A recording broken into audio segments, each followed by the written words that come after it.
ভুল জায়গায় স্যাক্রিফাইস আর ভুল মানুষের সাথে কম্প্রোমাইজ না আপনাকে দেবে সুখ, না আপনাকে দেবে সফল হতে।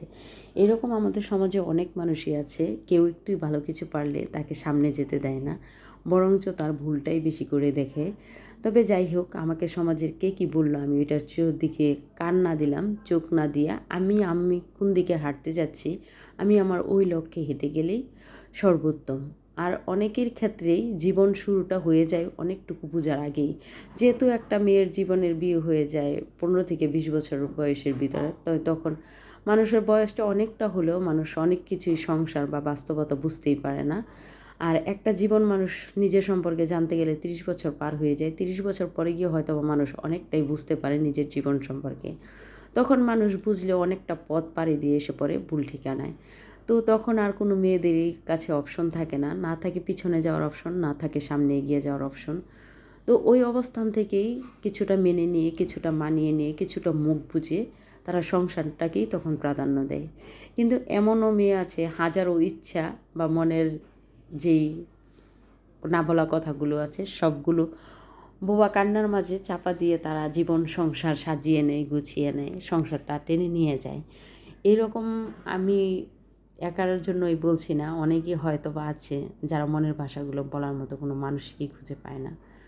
তো যাই হোক, আল্লাহ সর্বাবস্থায় আল্লাহ যার কপালে যা রেখেছেন তাই হবে অবশ্যই। আমরা চিন্তা ভাবনা করে হয়তো বা সারা রাত দিন কাটাতে পারবো, কিন্তু চিন্তা করে কিছু হবে না। আল্লাহ যা ভাগ্যে লিখে রেখেছেন চূড়ান্তভাবে তাই আমাদের জীবনে আসবে বা ঘটবে, এটাকেই আমরা মেনে নিতে হবে ভাগ্য বলে। তারপরেও কিছুটা হয়তো বা আমাদের বুঝার ভুল, করার ভুলে অনেক সময় অনেক কিছু হয়ে যায়, যেটা আমরা নিজেদের ক্ষেত্রে হলে ওটা মানতে পারি না বা মেনে নিতে পারি না।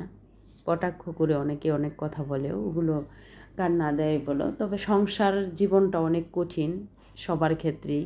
সংসারটা যতটা বলতে সহজ শোনা যায় আসলে ততটাই সহজ নয়, যতটা বলতে শোনা যায় তার বিপরীতে অনেকটাই এরকম কঠিন সংসার জীবনটা। তো সংসার প্রতিদিন থাকবেই, সংসারের কথা আসবেই, হবেই। যখন একটা মেয়ে মেয়ে থেকে বউ হয়ে যায় তখন তাদের দোষগুলো অনেকটাই বেশি হয়ে যায়।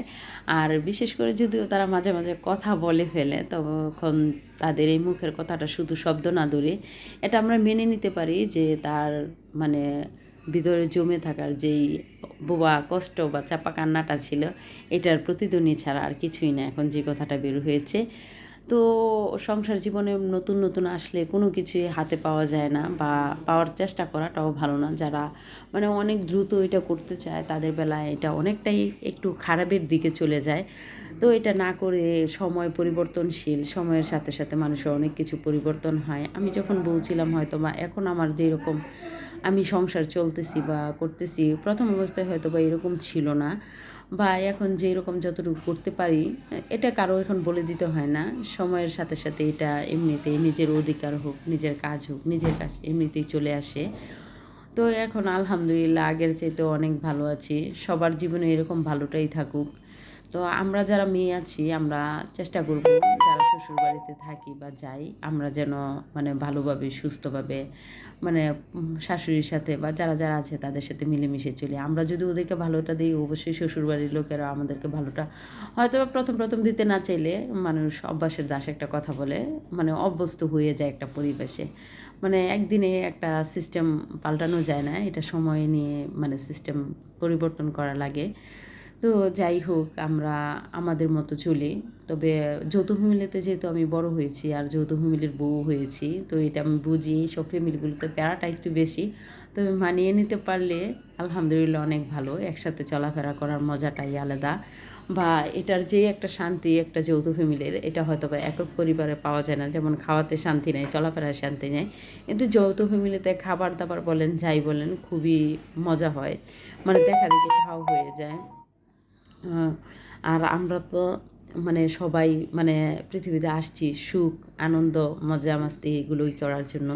তা আমি মনে করি একটা যৌথ ফ্যামিলিতে সবাইকে সাথে নিয়ে একসাথে চলে ফেরা করা আর সবাই একসাথে মিলেমিশে থাকার যেই ভালো লাগা ভালোবাসাটা আছে, এটা সবাই সবার সাথে মিলেমিশে থাকতে পারলেই ভালোবাসাটা পাওয়া যায়। আর মনের যেই আনন্দটা ওইটাও অবশ্যই একটা ফ্যামিলিতে পাওয়া যায়। তো আমি আমার সবাইকে নিয়ে ফ্যামিলির এই ফ্যামিলিতে অনেক ভালো আছে, আমার জন্য সবাই দোয়া করবেন। আমিও আপনাদের জন্য সবার জন্য দোয়া করছি। আর বিশেষ করে আমার ছেলেদের মেয়েদের জন্য অবশ্যই দোয়া করবেন। ওরা যেন অনেক বড় হতে পারে এবং মানুষের মতো মানুষ হতে পারে। তো আজকের মতো আমাদের রান্না বা আমার কথাগুলো এইখানেই সমাপ্তি দিচ্ছি। আপনারা সবাই ভালো থাকবেন, সুস্থ থাকবেন। আর আমাদের জন্য দোয়া করবেন। আল্লাহ যেন আমার এবং আমার ফ্যামিলির সবাইকে সুস্থ রাখেন, ভালো রাখেন। আল্লাহ হাফেজ।